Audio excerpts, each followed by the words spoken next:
So, magandang umaga sa ating lahat at Happy Holy Sabbath. So, purihin po ang ating Panginoon no, sa buong linggo na tayo po ay kanyang iningatan at pinrovide yung lahat ng ating pangangailangan. At maraming salamat din po sa mensahe ng awit na nasabi doon na 2 beses tayo tinubos ng ating Panginoon. So, pinapaalala doon na we are His by creation and by redemption. So, sa umaga pong ito, ang atin pong tatalakayin ay patungkol po dito sa parable ng the prodigal son na may pamagat the lost and is found. So, nung nakaraang Sabbath ay ating natalakay ang patungkol sa lost sheep and lost coin. So, dun sa lost sheep, napag-alaman natin na yung pastol ay iniwan niya yung 19 niyang tupa para hanapin yung isang tupa na nawawala. So, binibigyang diin doon na ang bawat isa sa atin ay mahalaga at labis ang kagalakan ng langit kapag may isang makasalanan na nagsisi. At doon naman sa lost coin, makikita natin doon na yung babae, nawala yung isa sa 10 niyang salaping pilak at ginawa niya lahat, masinsinan niyang hinanap at tuwang-tuwa siya nang ito'y matagpuan. So dito din pinapakita yung pagmamahal ng ama na maingat din niyang hinanap yung mga kanyang mga anak na nawawala. At labis din ang kasiyahan ng langit kapag mayroong isang makasalanan na matagpuan o bumalik sa kanyang BC or sa kanyang code. Kanyang kawan. So ngayon dito yung parable naman sa yung parable sa the lost sheep, lost coin at prodigal son ay inilarawan dito yung maawaing pagmamahal ng ating Panginoon sa lahat ng tumalikod sa Kanya. Na makikita natin dito na kahit na sila ay tumalikod sa Kanya, ay hindi niya ito iniwan sa kanilang paghihirap. Siya ay puno pa rin ng habag at pagmamahal sa mga tao na nahuhulog sa bitag ng kaaway. So dito sa parable of the prodigal son, pinapakita dito yung pakikitungo ng Panginoon sa minsang nakaranas ng pagmamahal ng Ama. Ngunit hinayaan niya ang kanyang sarili na sundin yung kanyang kagustuhan at ang resulta ay nawalay siya sa piling ng kanyang ama. So dito may isang tao na may 2 anak. At sinabi ng kanyang bunsong anak, ibigay mo sa akin ang bahagi ng mga ari-arian na para sa akin. At ito naman ay ibinigay ng kanyang ama, ang bahagi ng kanyang kabuhayan. So pagkalipas ng ilang araw na kinuha ng bunso ang lahat ng kanya, ay nagtungo na siya sa malayong bayan. So naisip niya, itong si Bunso ay naisip niya na wala siyang kalayaan doon sa kanilang tahanan. Kaya nagkaroon siya ng maling pagkaintindi sa karakter ng kanyang ama. Yung pagmamahal at pag-aalaga ng kanyang ama ay hindi niya na-appreciate. Kung kaya't nagpasya siya na iwanan ito at sundin yung kanyang sariling kagustuhan. So, at dito din, hindi niya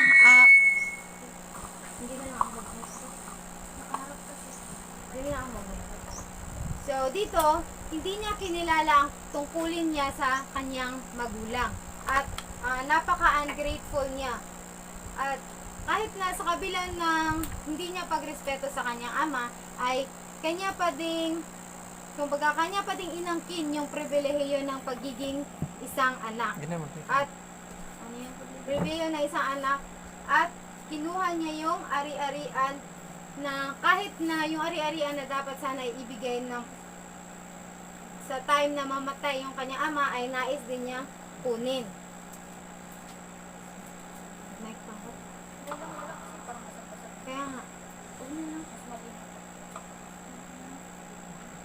So he bent on present enjoyment and cares not for the future. So dito ay mas Ninanais niya na magpakasasa sa kanyang pera na nakuha sa kanyang ama at wala siyang pakialam sa hinaharap. At yun nga, matapos niyang makuha yung kanyang mana, ay pumunta na siya sa isang malayong bayan, malayo sa tahanan ng kanyang ama. At daladala niya ang maraming pera at ang kalayaang gawin ang lahat ng gusto niya. Iniisip niya na nakuha na niya ang kanyang kagustuhan. Wala nang magsasabi sa kanya na gawin mo to kasi yan ang nakakabuti. At wala na rin magsasabi sa kanya na huwag mo yang gawin kasi hindi nakakabuti sa iyo. At kasama ng kanyang mga masasamang kaibigan ay mas lumubog pa siya sa kasalanan. At sinayang niya lahat ng ari-arian sa magulong pamumuhay. So, dito, pagkatapos niyang naubos, at nang maubos na niyang gastusin ang lahat ng pera at ari-arian na meron siya, ay may dumating na matinding tagutom at nagsimula na siyang maghirap.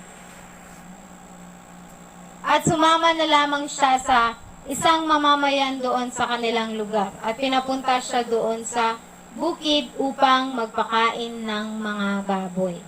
So, yung gawain ng pagpapakain ng baboy ay ito yung pinakamababa at pinaka nakakahiyang trabaho sa mga Hudyo. At yung bunso na dating nagyayabang ng kanyang kalayaan, ngayon ay natagpuan niya ang kanyang sarili na isang alipin. Siya ay nasa pinakamasamang kalagayan ng pagkaalipin. At nakikita niya yung kanyang sarili na yung kasalanan niya ang nagtali sa kanya dito.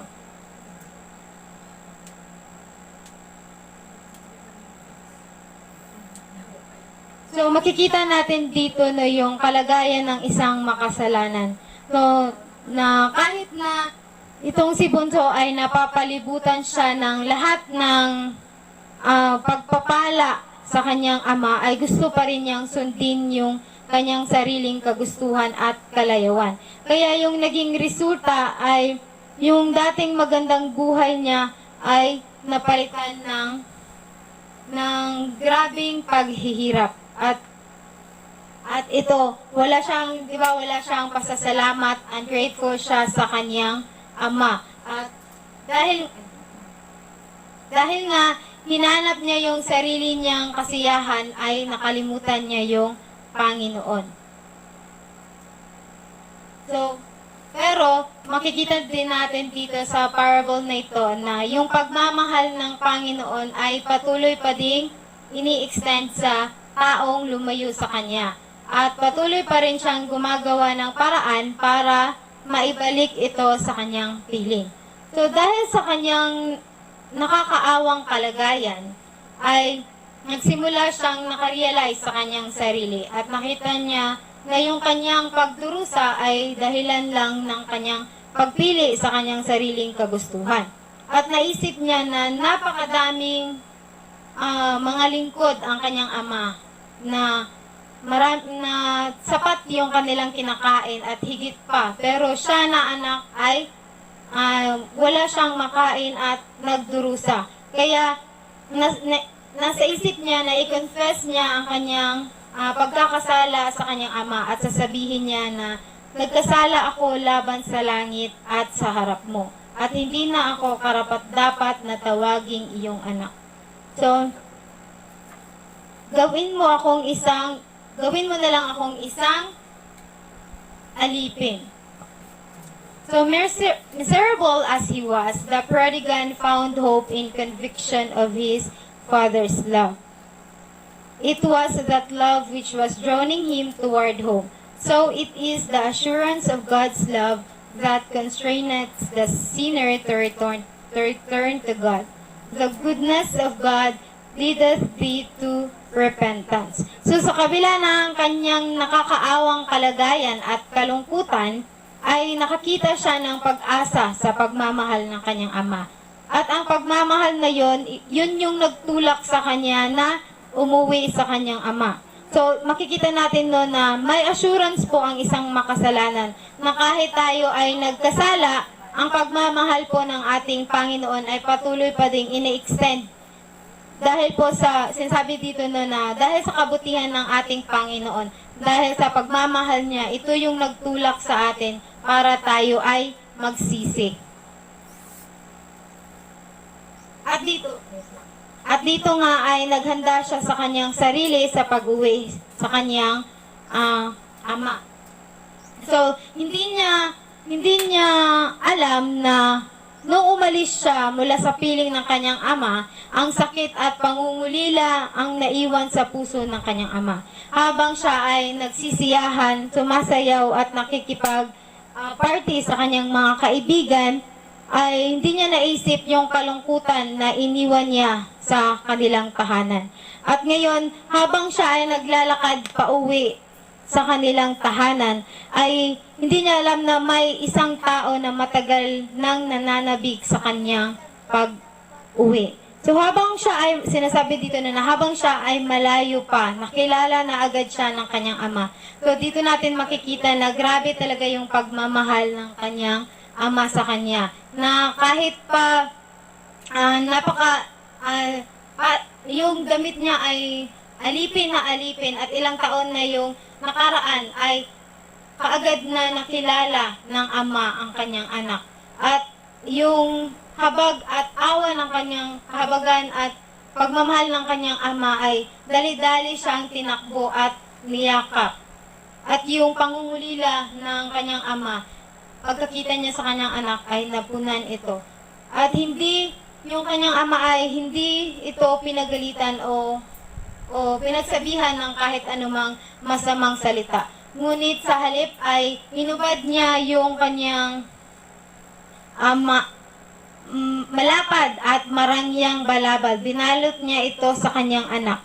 At umiyak sa pagsisisi yung kanyang anak at sinabi, "Ama, nagkasala ako laban sa langit at sa harap mo at hindi na ako karapat-dapat na tawagin na iyong anak." At niyakap siya ng kanyang ama, dinala pa uwi sa kanilang bahay at sinabi na hindi siya kailanman tatawagin na alipin sapagkat siya ay anak at ibibigay pa rin sa kanya ang lahat ng mabubuting meron sa kanya at igagalang at paglilingkuran siya sa lahat ng lingkod ng kanyang ama.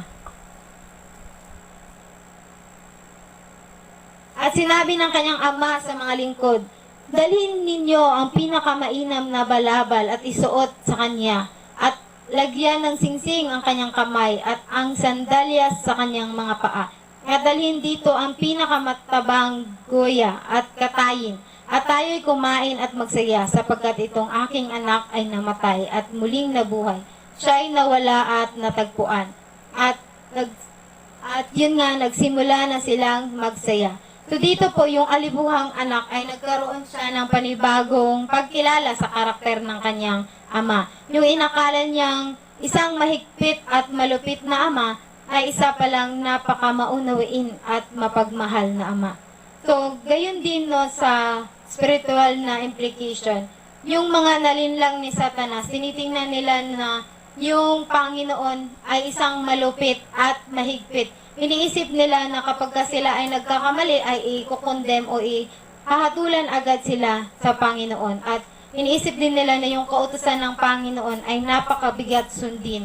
At parang walang kalayaan kapag sundin yung kalooban ng Panginoon. Pero kapag ka pala madama o makita natin, ma-experience natin sa ating buhay yung pagmamahal ni Kristo, makikita natin na yung Diyos na ating pinaglilingkuran ay punong-puno ng pagmamahal. Hindi natin makikita bilang isang malupit na Panginoon, kundi isang katulad ng isang ama na nagnanais, nasasabik na yakapin ang kanyang anak sa kabila ng kasalanan na nagawa nito.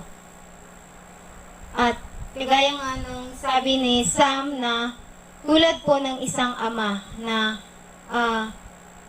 naaawa ang Panginoon sa tuwing tayo ay tayo ay nakakagawa ng kasalanan. So, di ba kapag ang ama nakagawa ng kasalanan ng anak, hindi niya ito, wala siyang, kumbaga naaawa siya kasi nagkasala yung kanyang anak. Hindi niya ginusto na parusahan ito, kundi nais lang niya na bigyan ito ng leksyon para sa kanya ding kabutihan.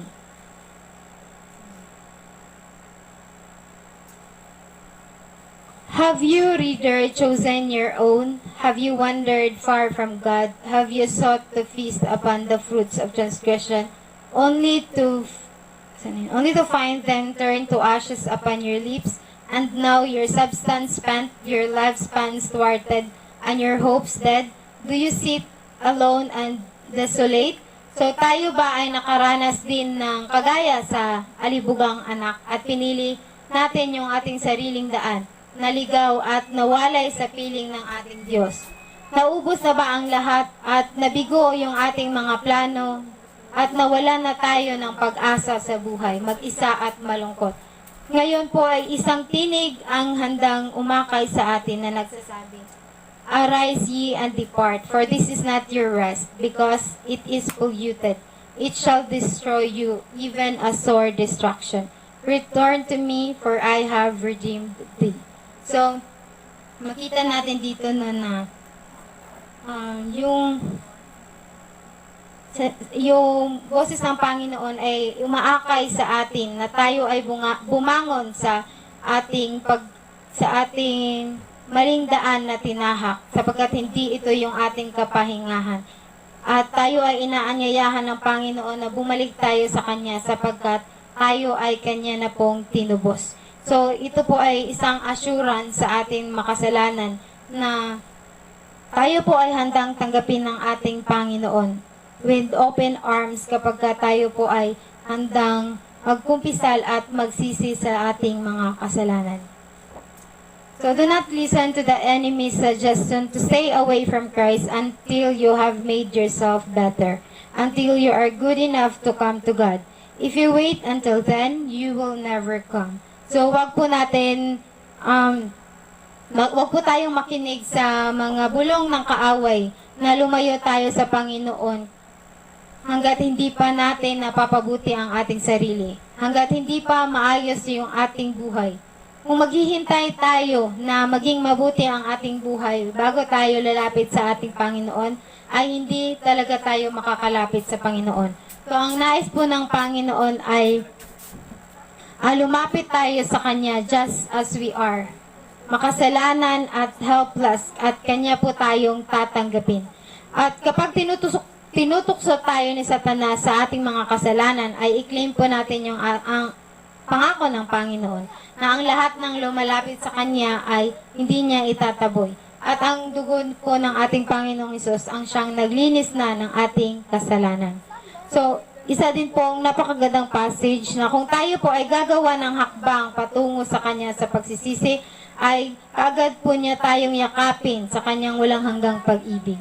So sabi nga dito, His ear is open to the cry of the contrite soul. Never a prayer is offered, however faltering. Never a tear is shed, however secret. Never a sincere desire after God is cherished, however feeble, but the Spirit of God goes forth to meet it. Even before the prayer is uttered, or the yearning of the heart made known, grace from Christ goes forth to meet the grace that is working upon the human soul. So, bago pa natin sabihin yung ating pangangailangan, ay alam na po ng Panginoon at handa po siyang ibuhos sa atin yung pagpapala kapag tayo po ay i-acknowledge po natin sa ating sarili na wala po tayong magagawa kapag wala ang Panginoon. So dito din po sa parable na ito, pinakita po yung ibang aspeto o yung other side of the coin. So, nang umuwi yung alibughang anak, ay nasa bukid yung kanyang kapatid, yung nakakatandang kapatid. At habang siya ay lumapit sa kanilang bahay, narinig niya yung musika at sayawan. Tinawag niya yung isa sa kanilang lingkod at tinanong, kung ano ang nangyari. At sinabi sa kanya, ang iyong kapatid ay dumating at ang iyong ama ay nagpatay ng pinatabang Goya. Dahil siya, ano yan? Guya pala. At siya ay ligtas at buo. At ito ay nagalit at ayaw pumasok. So, yung attitude ng nakakatandang kapatid ay nagalit, pinakita dito na nung umalis yung bunsong kapatid ay hindi siya nakibahagi sa kalungkutan at pag-aalala ng kanyang ama. Kung kaya't nung bumalik din yung bunsong kapatid ay nainis siya, hindi siya nakibahagi sa kasiyahan na nadarama ng kanyang ama. Kundi yung pag-uwi ng kanyang kapatid ay nagpukaw lamang ng kanyang inggit sa pabor na ginawa ng kanyang ama. Ayaw niyang pumasok upang salubungin yung kanyang kapatid. Kasi yung pagtanggap ng ama ay nagsisilbing insulto para sa kanya. So, at lumabas yung kanyang ama upang pakalmahin siya. Ipinakita niya yung sama ng loob niya sa kanyang ama. Na tila baga yung kanyang mga paghihirap at ang lahat ng kanyang ginawa sa loob ng kanilang tahanan ay hindi na-appreciate. So, parang napaka-unfair na yung pabor na ipinakita ng kanyang ama sa kanyang kapatid. Sinabi niya na yung kanyang paglilingkod ay parang naglilingkod lang siya na para siyang isang alipin kasi nga hindi na-appreciate yung kanyang effort. So makikita din natin na yun na yung paglilingkod niya is nakatuon lang sa reward, hindi sa pagmamahal.